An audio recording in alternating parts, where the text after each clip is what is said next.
nosso coração. É o que eu te peço, Pai, em nome de Jesus. Amém. Queridos, você já, por mais que não seja isso tão comum para a gente, mas você já teve alguma experiência com Deus no topo da montanha? Eu não estou falando aqui dos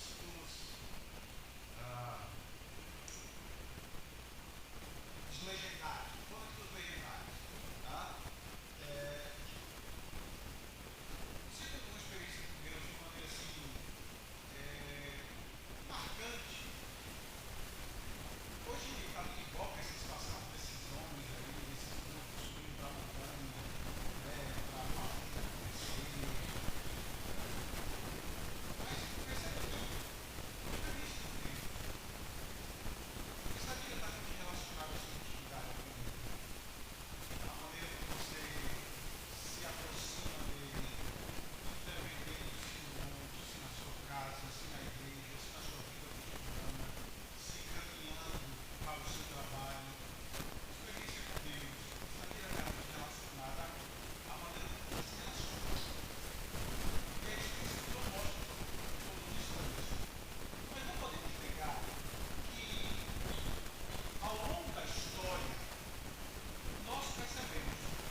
cumprisse a lei e abrisse de volta o caminho para o monte, para que nós pudéssemos voltar.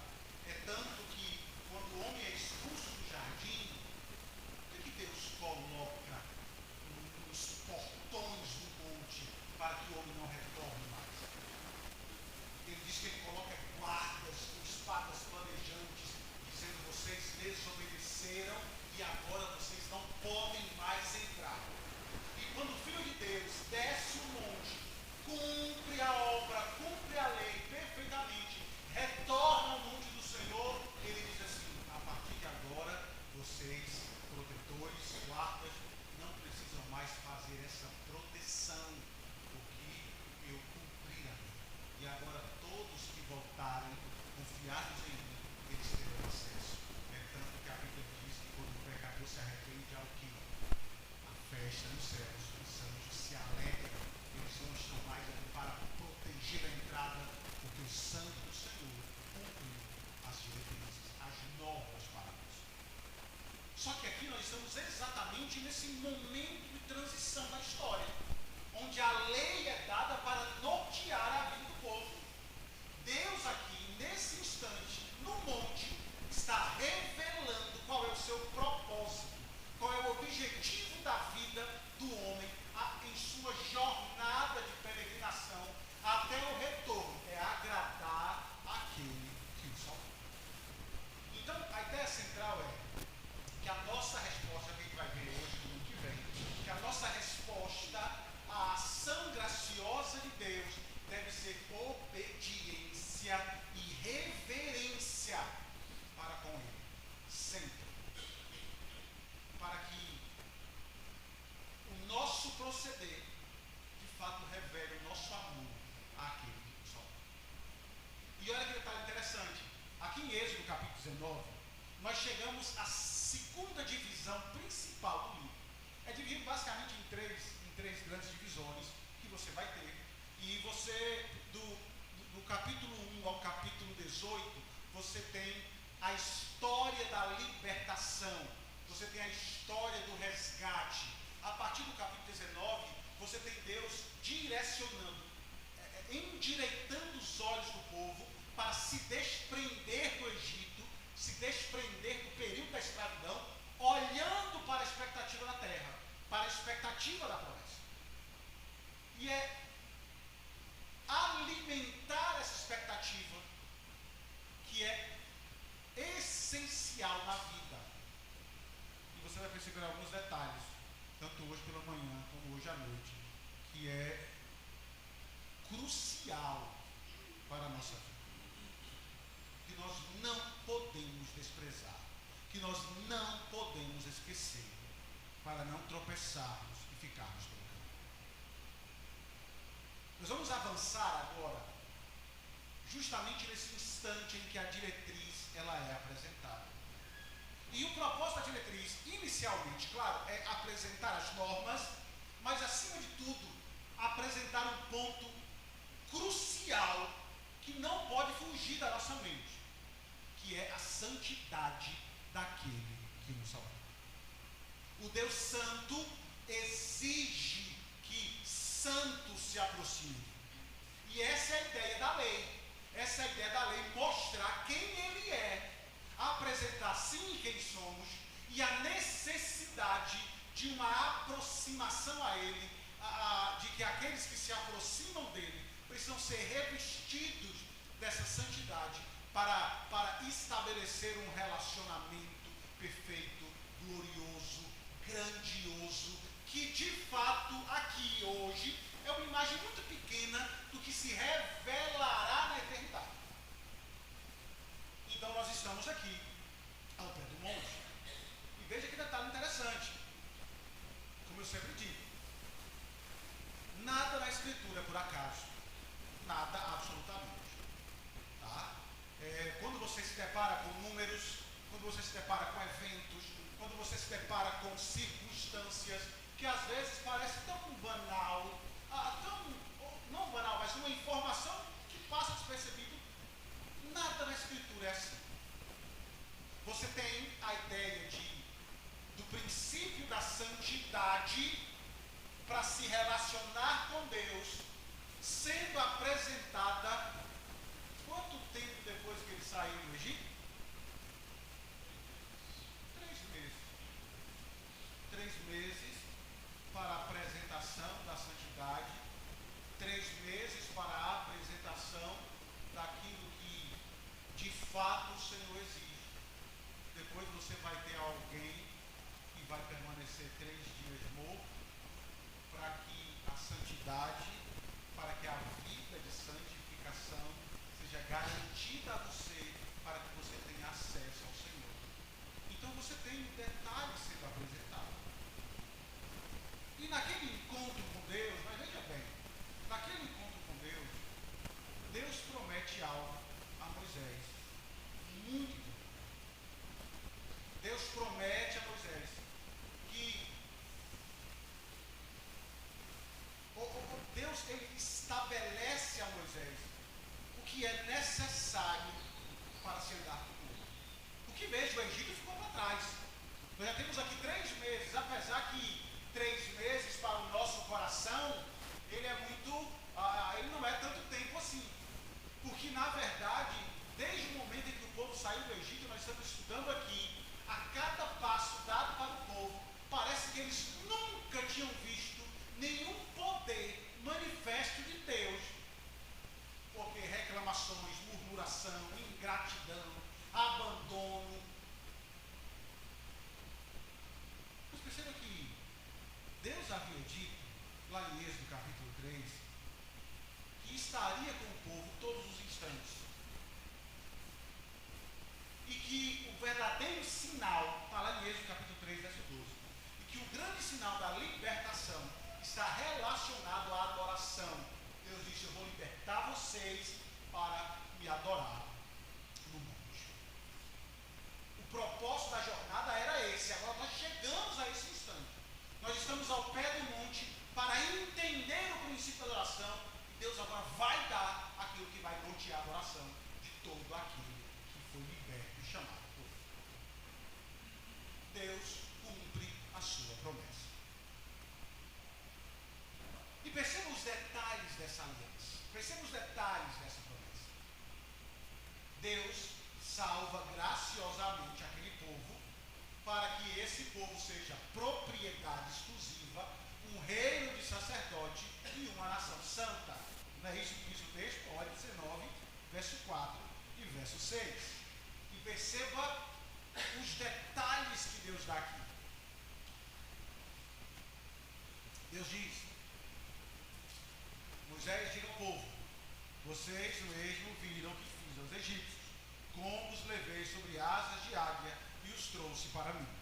Agora, pois, se obedecerem a minha voz e guardarem a minha aliança, serão a minha propriedade particular dentre todos os povos, pois toda a terra é minha, e vocês serão para mim um reino de sacerdote, uma nação santa. Essas são as palavras que você dirá aos filhos de Israel. Deus ordena a Moisés, e perceba que detalhe impressionante nós temos. Deus ordena a Moisés que lembre Israel do que Deus havia feito a eles. Por que Deus faz isso? Por que Deus pede que Moisés, está tão recente, 3 meses só, por que Deus pede, ou por que Deus diz a Moisés: lembre o povo do que eu fiz ao cativeiro, lembre ao povo do que eu fiz ao resgatá-lo do Egito? Por que Deus faz isso? O que você acha? Isso aqui é uma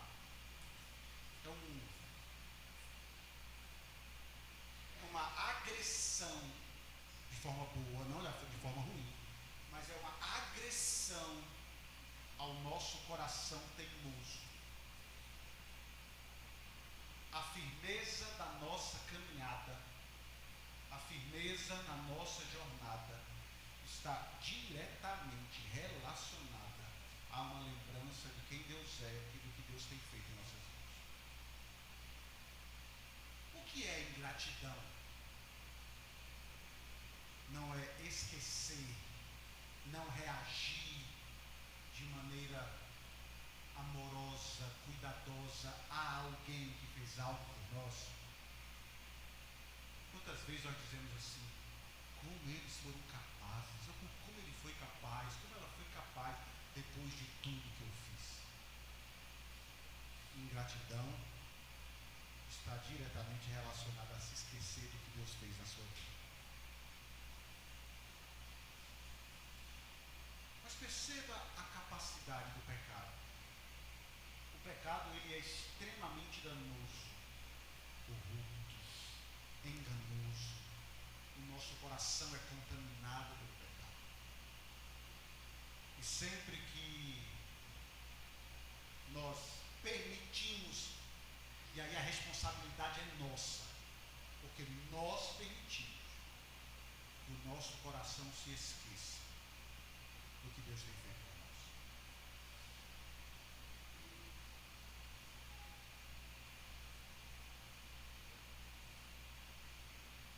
A nossa vida cristã é nada mais é do que uma vida onde nós relembramos histórias, recontamos histórias. Não é assim? Pelo menos a minha esperança é de que isso tenha sido uma verdade na vida dessa igreja. Quantas vezes desse púlpito você ouviu uma história que não fosse a história de Cristo? Pelo menos a nossa luta é para que a cada pregador que suba aqui, ele suba para falar a respeito da redenção.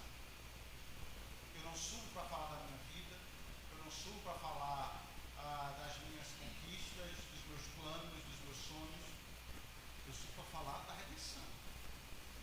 Para relembrar a igreja todo domingo. É um conto para relembrar a igreja de quem Deus é, do que Deus faz, do que Ele espera de nós. E todas as vezes que nós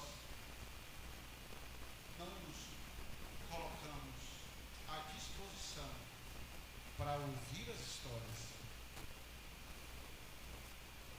nós nos esquecemos de quem Deus é.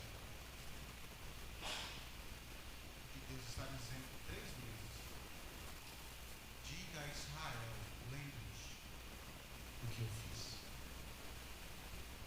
Lembre-os do que eu fiz. O Êxodo é uma grande ilustração da nossa salvação. Lembra o que eu estou falando? Nós temos aqui uma apresentação para fortalecer a nossa vida. Eu disse aqui uma vez, né? A história, a gente percebe a redenção de maneira tão gloriosa em cada detalhe, na própria evolução da nossa tecnologia. Sem entregar a idade, já falei isso aqui uma vez, brinquei isso aqui uma vez, mas aí a gente fala, sem entregar a idade. Quantos aqui, apesar que eu não tenho as crianças, os jovens, adolescentes aqui, né? Boa parte deles, mas quantos aqui já viram um monóculo? Quem lembra do monóculo? Quem lembra do monóculo? Isso não entrega a nossa idade, tá? O monóculo era um negocinho desse tamanho, que tinha um pedacinho de foto desse tamanho, que você olhava e ele ampliava aquela fotinha e você enxergava a foto. Hoje, olha a redenção.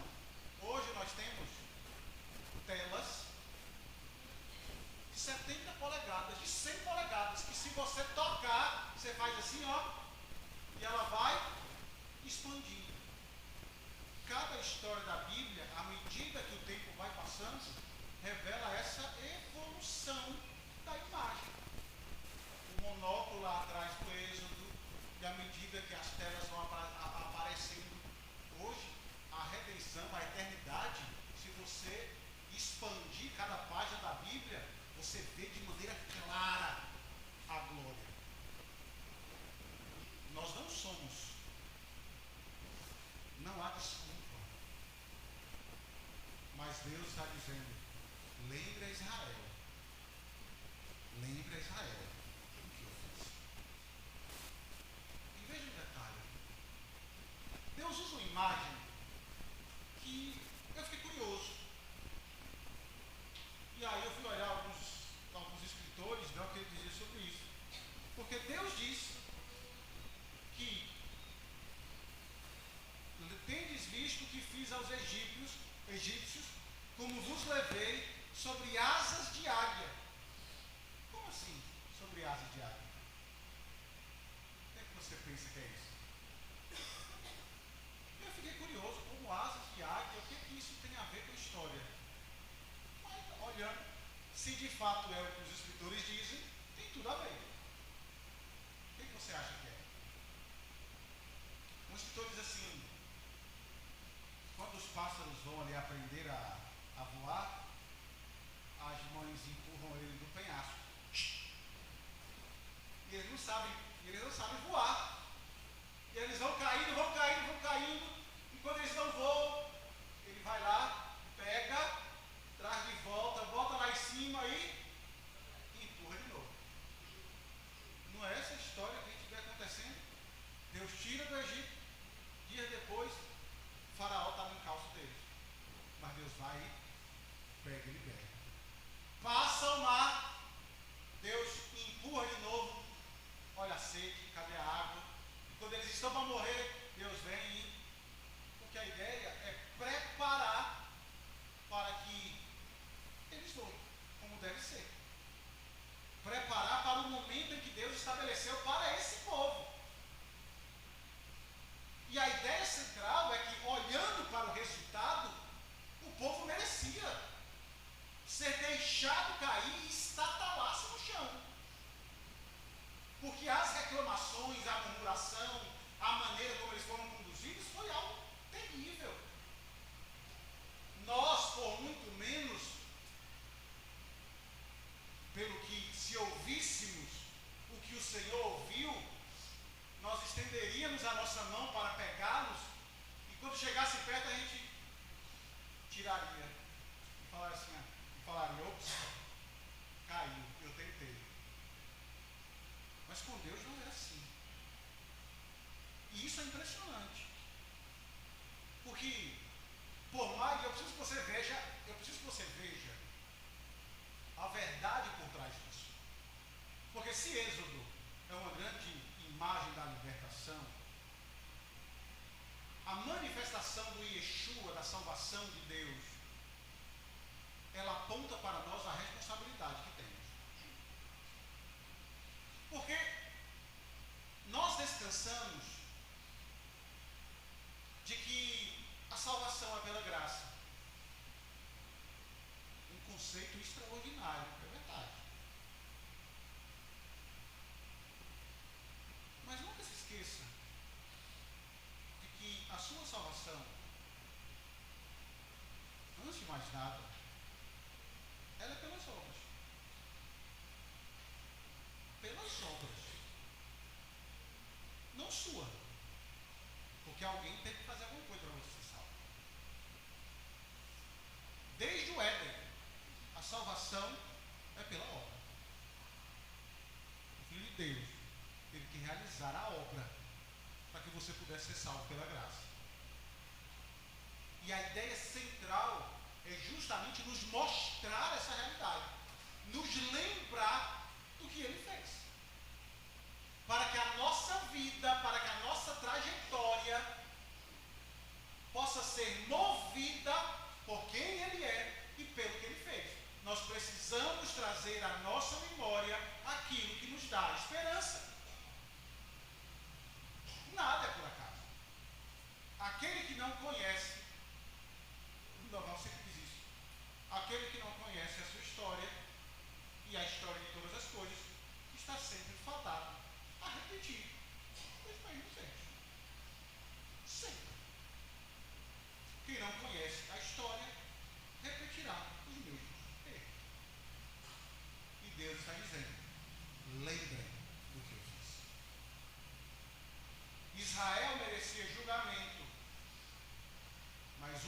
Senhor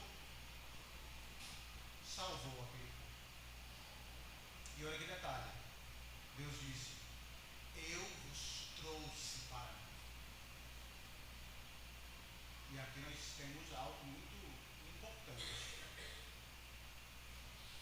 A salvação aqui, ou esse entendimento, o conceito de salvação, e muita gente se engana com isso. O conceito de fato é muito belo. Salvação pela graça, uma vez salvo, salvo para sempre, liberto, a cruz garantiu.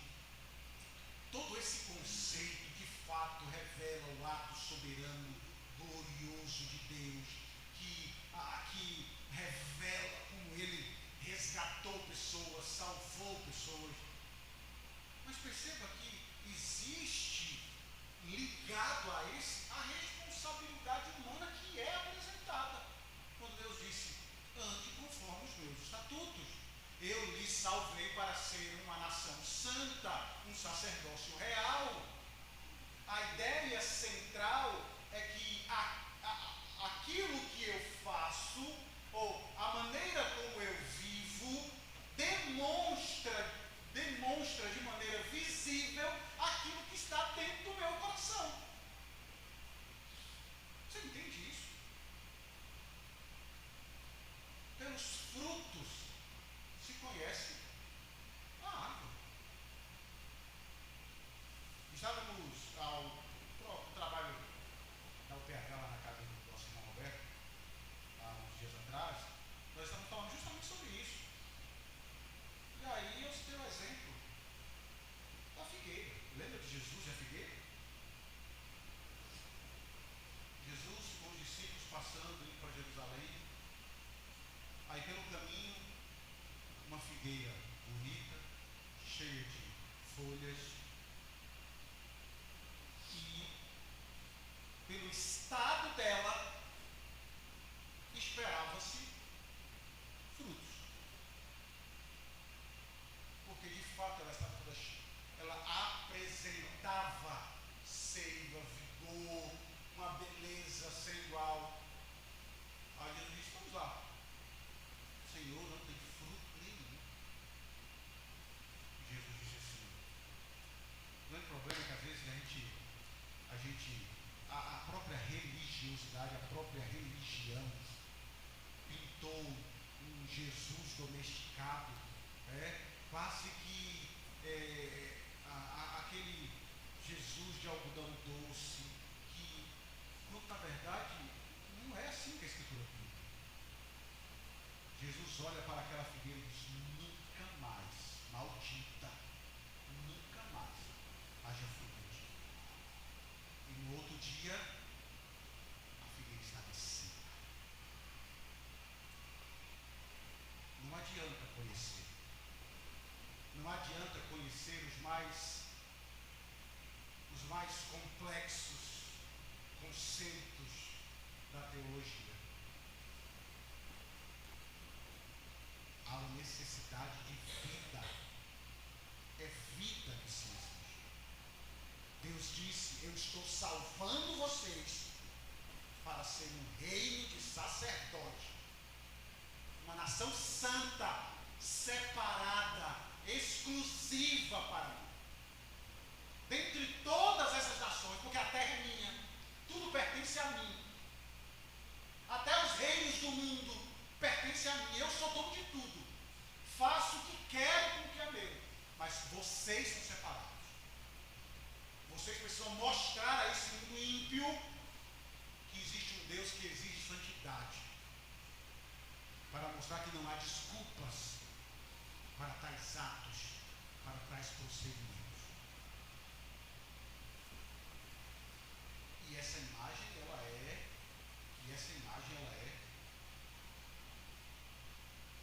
terrível. Por quê? Porque quando você se depara com Deuteronômio capítulo 7, do verso 6 ao verso 8, 40 anos depois desse momento que nós estamos trabalhando hoje, dia 19, Moisés repete as mesmas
que viram o maná caindo do céu, aqueles que viram as codornizes no deserto, aqueles que atravessaram o mar a pé enxuto, a quem foi dada a promessa de uma terra que mana leite e mel, Deus disse: lembrem do que eu fiz e andem em santidade, para que vocês alcancem a promessa, recebam a promessa e desfrutem da promessa.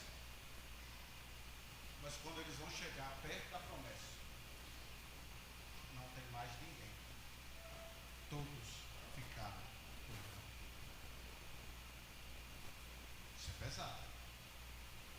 Extremamente pesado. Isso nos chama a uma responsabilidade de que a vida cristã, ela não é brincadeira. A vida com Deus, ela não é uma vida que a gente pode levar de qualquer um. É uma vida de seriedade. E o Senhor está dizendo: nunca parte de você as palavras do livro da lei. Lembre-se disso. Lembre-se da minha santidade. Lembre-se de quem eu sou. Lembre-se do que eu exijo de vocês. Lembrem-se. E essa é uma grande verdade. Claro que Deus não escolhe, nos escolheu porque viu algo bom em nós. Não. É graça. E louvado seja Deus, que é pela graça. Claro, graça para mim. Mas custou a vida de Cristo, custou o Messias, custou a agressão ao Filho, ao Criador de todas as coisas. E aí ele está dizendo: olhe para todos, lembre-se do que eu fiz por vocês. É graça. E assim devemos viver.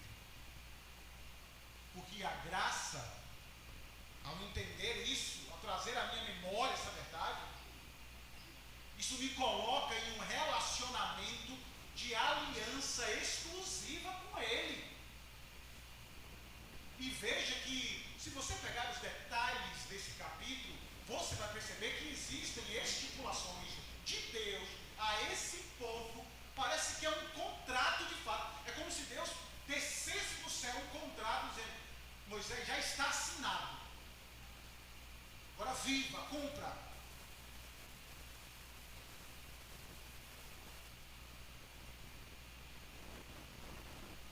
Deus estabelece aqui detalhes desse pacto, desse contrato, que, mais uma vez, nos remete de fato ao Cordeiro, ao mediador. Porque Deus não simplesmente. Olha que detalhe interessante. O texto vai dizer que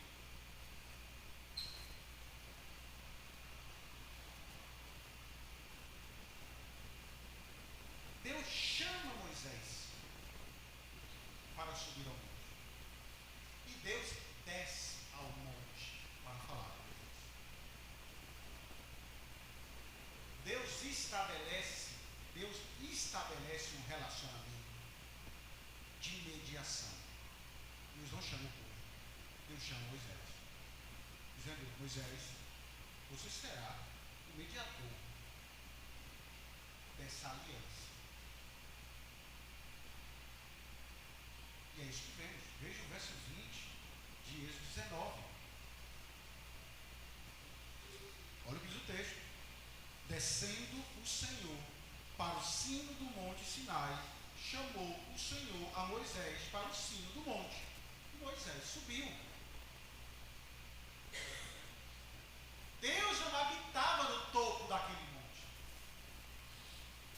Deus desce ao monte, Moisés sobe ao monte, para que ele possa ser o representante do povo nesse relacionamento. E veja como isso é humilhante.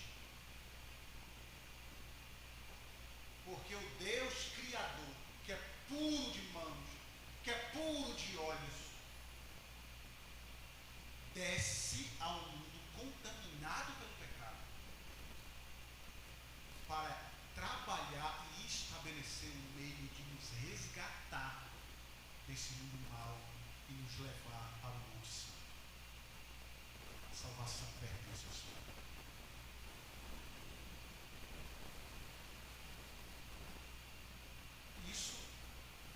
Essa imagem precisa nos constranger. E mesmo Deus estabelecendo toda a obra, Ele diz: há necessidade de um mediador que possa ir a agilizar e trabalhar e interceder e intermediar esse relacionamento de Deus com o povo. E veja que detalhe interessante. Esse relacionamento, olha, queridos, isso é muito sério. Cada detalhe é muito bem estabelecido por Deus e revela de fato essa seriedade do tempo. Veja o verso 10 do nosso texto. Veja como o Senhor estabelece a nossa vida. A partir do 10 diz assim: disse também o Senhor a Moisés: vai ao povo e purifica-o hoje e amanhã, lavem eles as suas vestes e estejam prontos para o terceiro dia. Olha, novamente, santidade, terceiro dia. Porque no terceiro dia, o Senhor, à vista de todo o povo, descerá sobre o monte Sinai. Marcarás em redor limites ao povo, dizendo: guardai-vos de subir ao monte, nem toqueis no seu limite. Todo aquele que tocar o monte será morto. Mão nenhuma tocará neste, mas será apedrejado ou flechado. Quer seja animal, quer seja homem, não viverá. Quando soar longamente a buzina, então subirá ao monte. Moisés, tendo descido do monte ao povo, consagrou o povo e lavaram as suas vestes. E disse ao povo: estai prontos ao terceiro dia, e não vos chegueis à mulher. Veja a seriedade. Deus está estabelecendo que a adoração a Ele, que todo momento, tudo que envolve adoração a Ele, exige responsabilidade, exige purificação, exige santidade, exige uma preparação. Claro que nós não estamos aqui ao pé do monte, de forma nenhuma. Cristo já nos santificou. Ele disse lá na oração sacerdotal: eu me santifico a mim para que eles sejam santos. Mas a preparação para servir ao Senhor é necessária.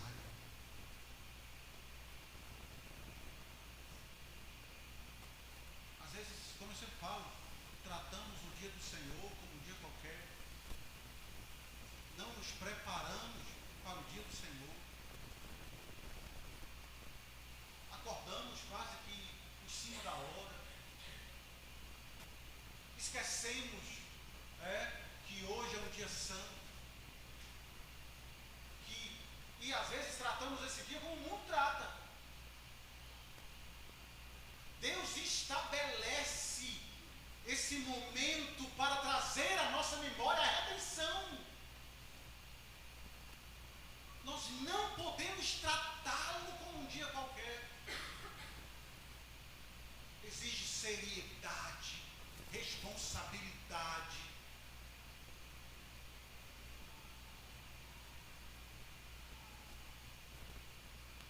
E isso só é realidade, só é possível porque Cristo é o mediador da nova aliança. Porque se fosse na época de Moisés, um coração despreparado, um coração impuro, um coração cheio de pecado, na hora que adentrasse a presença do Senhor por conta do seu pecado, Deus matava, Deus fulminava, Deus disse: será apedrejado, porque ele não está vendo a santidade, porque ele não está entendendo o nível de santidade. Hoje, glória a Deus às maiores alturas, que Ele não nos trata segundo os nossos pecados.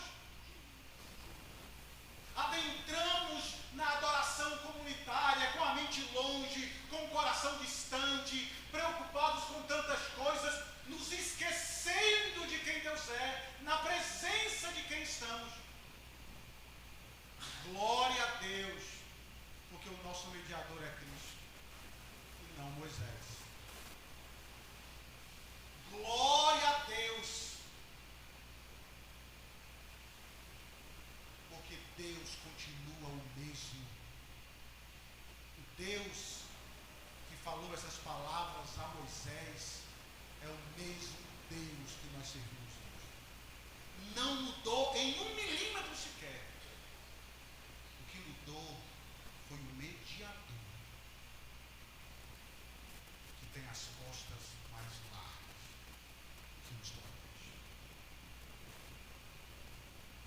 Nós nos escondemos nele porque somos falhos. É ele que está nos conduzindo até a entrada no Monte Santo. Mas o princípio mantém-se. Precisamos enxergar, entender a seriedade do Deus que nós servimos. E aqui estão os detalhes para a gente nunca se esquecer. É triste ver pessoas brincando com Deus nas igrejas, líderes falando um monte de besteira,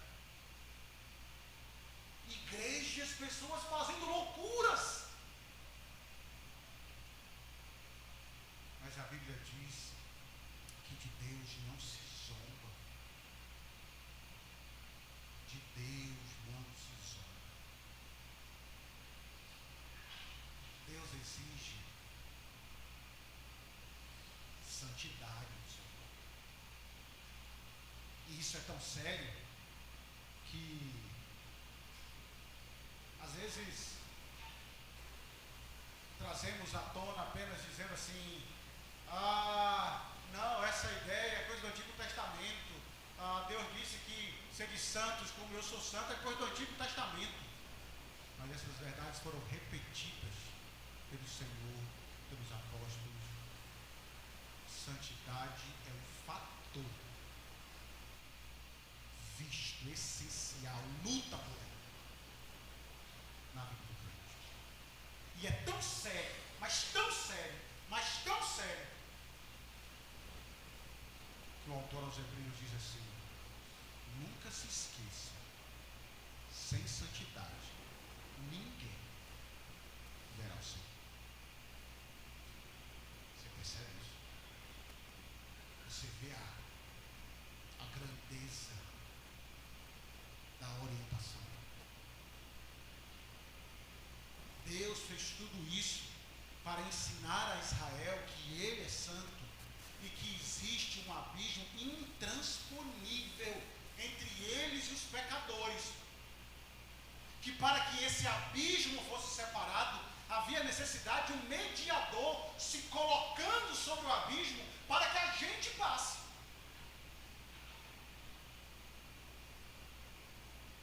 E é esse Senhor que está à nossa frente. É a esse mediador que nós servimos. Jesus, Ele é o mediador da nova aliança. Jesus é aquele em que as pessoas estão brincando. E o diabo, ele é tão maquiavélico, é a essência dele. Que cada dia que passa, ele trabalha. Não é nem para perseguir a igreja. Para que perseguir a igreja? Deixa a igreja solta. Faça como vocês querem. Vivam como vocês querem. Acreditem no que vocês querem, porque é isso que importa. E Cristo, cada dia mais, sendo afastado. As orientações de Cristo sendo afastadas da igreja. A adoração pode ser a qualquer outro ídolo, menos a Jesus, o Filho de Deus. Cristo é o mediador dessa aliança. Ele antecipou o êxodo, ele resgatou o seu povo, cumpriu as diretrizes que nós ainda veremos, como o perfeito sacerdote, representou a nação, o povo, com sucesso, onde Moisés falha, onde Adão falha, onde todo homem falha. E nós só podemos vislumbrar, alimentar a esperança, porque aquele que começou a boa obra em nós é fiel para completá-la e garanti-la até o dia final. Deus é em seu Filho, em sua essência, absolutamente santo, e nós dependemos da sua santidade. qualquer tentativa de se aproximar dele, por suas obras, por seus bons comportamentos, por seu sobrenome, por seu tempo de crente, não é nada se Cristo não for aquele a quem você ama e obedece. Jesus é o mediador que o Senhor providenciou. Você só pode se aproximar de Deus de verdade depositando sua confiança nele, na morte, na ressurreição. É graça sobre graça, é verdade. Mas é por meio daquilo que ele fez. E esse é um dos aspectos mais belos da redenção. Porque estamos aqui na quarta-feira falando sobre o céu. Venha para ouvir sobre o céu. Mas por que Jesus não ressuscitou com o corpo sem mancha, sem marcas? Por que Jesus não ressuscitou com o corpo glorificado, perfeitinho, sem marca nenhuma? Já pensou sobre isso? Porque a Bíblia diz que a gente vai ressuscitar com o corpo perfeito, sem marca. Não vai ter cicatrizes, não vai ter dores, não vai ter nada. É o corpo glorificado, perfeito, incorruptível. Mas Jesus ressuscitou com o corpo cheio das marcas. Por que Jesus?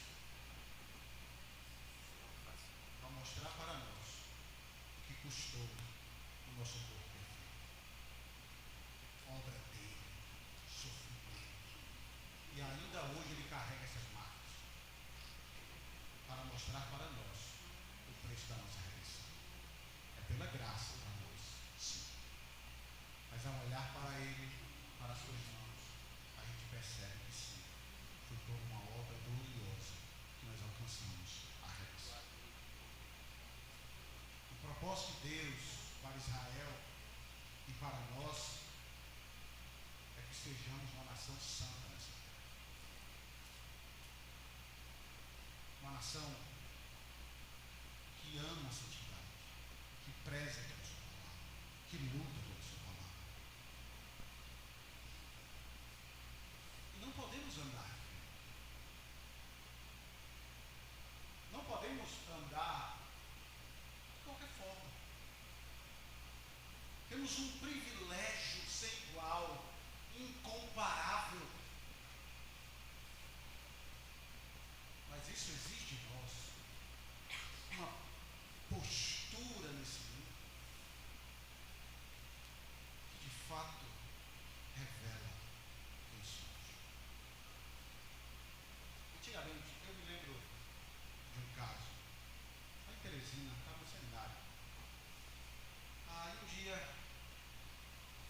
saiu uma reportagem, eu não tinha me tocado o nome da pessoa, mas saiu uma reportagem na televisão sobre uns jovens que estavam roubando o som do carro. Não sei se você, todo mundo que lembra, né? Porque antigamente os carros tinham os toca-fita dentro, né? Tinha usado e se encaixava. Os mais novos, eu acho que nem vê isso, porque hoje é tudo da tela, né? Mas antes tinha isso. E aí apareceram os jovens presos. Eu me recordo disso. Eu lembro sentado lá no refeitório do seminário, almoçando, e a câmera passando para os jovens, pelos jovens. No momento, não me toquei naqueles que estavam ali. E aí, indo na igreja, os burburinhos, né, da igreja, aqueles.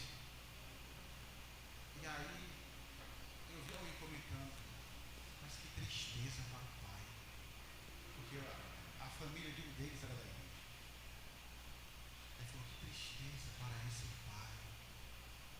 Aquilo que aconteceu. Que vergonha para os pais. A imagem do filho da televisão preso porque estava. E outra coisa, e a família era uma família rica. Não há necessidade por roubo. Não há justificativa por roubo, mas tipo assim, precisava. E a gente tem muito dessa ideia. De fato, a gente associa, às vezes, o mal feito dos filhos, como isso vai trazer tristeza aos pais. E até esse sentimento não é um sentimento qualquer ou banal. É um sentimento implantado por Deus em nosso coração. Porque a nossa postura errada nesse mundo não envergonha apenas o nosso nome. É uma agressão direta ao nome do nosso Pai que nos salvou. Quantas vezes não ouvimos que não era crente? E não frequenta a igreja? E não diz que serve a Deus? E não diz que é santo? Todos os nossos atos estão diretamente relacionados, quer seja de santidade ou de agressão, de pecado, àquele que nos salva. Se santidade revela de fato que somos filhos de Deus Santo. Se de pecado, revela o quão terrível é o nosso ato contra aquele que é o Deus Santo, nosso Pai. E Deus está dizendo a Israel: lembre-se do que eu fiz. Vivam como meus filhos nessa terra, porque vocês são meus filhos, minhas propriedades. E se assim fizerem, serão muito abençoados. Porque aqui está a promessa da eternidade, da herança. Na quarta-feira eu estou falando do céu, eu disse justamente isso, estou falando justamente sobre isso. Eu mostrei no primeiro estudo que a igreja hoje não nutre mais uma esperança do céu. Porque a igreja moderna tem pintado a terra melhor do que o céu. Deus te prometeu ser rico aqui, Deus prometeu que você vai ter tudo aqui. Para que para o céu, se é tudo aqui? O céu não tem mais. O céu não tem mais o sabor de mel que deveria ter em nosso coração. Porque a igreja moderna roubou, colocando apenas aqui. Por isso a volta de Cristo não tem mais um peso. E se enganam aqueles que pensam que Cristo não vai voltar. Porque Cristo está voltando.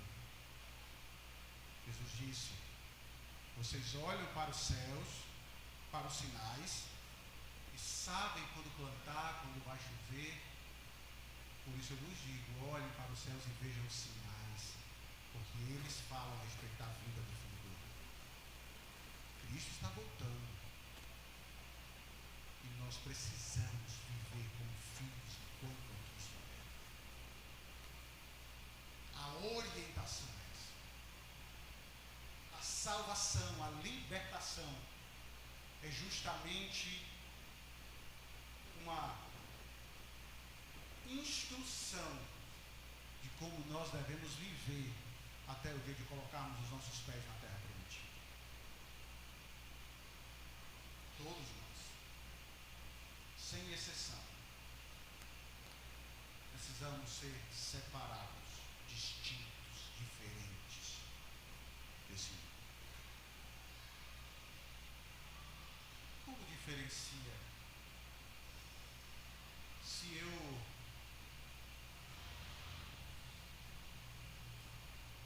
plantar no quintal da minha casa um pé de manga e um pé de maçã, como é que você vai, se eu pedir para você, vai lá no quintal e pega uma maçã, como é que você vai diferenciar? Por que você não vai trazer uma manga para mim? Porque você conhece a maçã. Você sabe o formato, sabe como ela é. Você pode até não conhecer o pé, como ela é. Eu não sei como é que é um pé de maçã. Eu nunca. Se eu já vi, não me lembro. O pé de manga eu sei. Mas um pé de maçã, não conheço. Mas eu conheço a maçã. Eu sei que se eu chegar no quintal e ver um pé que é esse aqui. De fato, essa é a realidade. Pelos frutos se conhece a árvore. Você é conhecido nesse mundo pela maneira como você vive. Porque a maneira como vivemos demonstra a quem pertencemos. Lá no final, nesse tempo aqui, aí eu fecho com isso. Lá no final, depois que Moisés está morto, o povo vai entrar na terra e aquela confusão toda. Alguém chega para o povo e diz assim: olha, agora é o momento de decisão. Se quereis servir aos ídolos, não faça. Mas eu e minha casa, nós serviremos ao Senhor. Escolhei hoje a quem servir. E essa palavra é uma palavra que se precisamos entender quem somos, a quem pertencemos, trazendo à nossa memória tudo o que Deus já fez por nós. Porque aquele que esquece a sua história, o que Deus já fez por ele, é alguém que provavelmente viverá uma vida de gratidão, sem ser Deus. Que Deus nos conceda graça, misericórdia, força. Porque, sejamos sinceros, nenhum de nós consegue de fato viver da forma que Deus espera. Mas essa é a beleza da redenção. A beleza da redenção está no fato de que não é por nós. E a nossa fragilidade, a nossa fraqueza grita, não somente pelo dia da perfeição, mas por aquele que viveu a perfeição por nós. E ele diz, lembra dos discípulos no barco? Tempestade, vamos morrer. E Jesus diz, não temas, eu estou contigo. Essa é a esperança. Esse é o clamor que a nossa fragilidade hoje clama. Por aquele que é perfeito, que nos conduz e diz, não temas. Se eu estou contigo, chegaremos ao final. Que Deus nos fortaleça, nos sustente, em nome de Cristo.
E louvado seja Deus, porque essa certeza que temos foi porque Cristo é o nosso mediador. Porque foi por meio dele. Aquilo que Deus diz aqui, vocês serão, se cumpriu de fato no novo mediador, no novo Cristo. Nós somos o povo de Deus, os eleitos de Deus. E esses são. E aí, os eleitos de Deus, de fato, eles são conhecidos por amar, buscar essa vida. Aqui sim, o Senhor nos conduza nesse caminho, nos conduza nessa jornada, sempre confiados nele. Vamos orar, encerrando? Vamos pedir a Deus que nos fortaleça.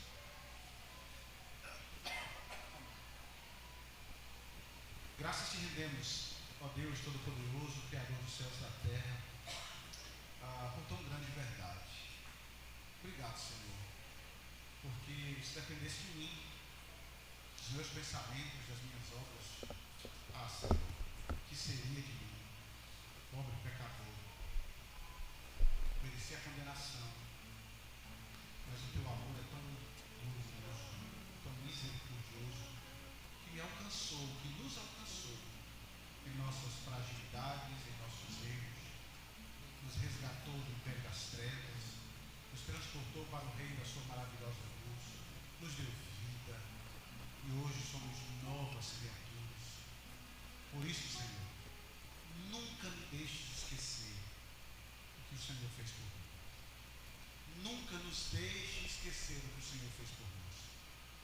Traga a nossa memória à cruz, porque ela nos aponta para o nosso mediador, para o nosso resgatador, para o nosso Senhor.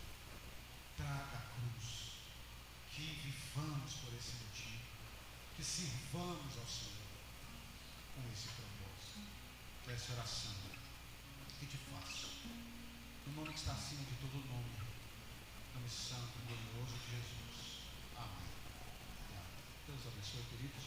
Nosso texto vai ser Êxodo 19, 6, tá? Êxodo 19, 6. A palavra está com o nosso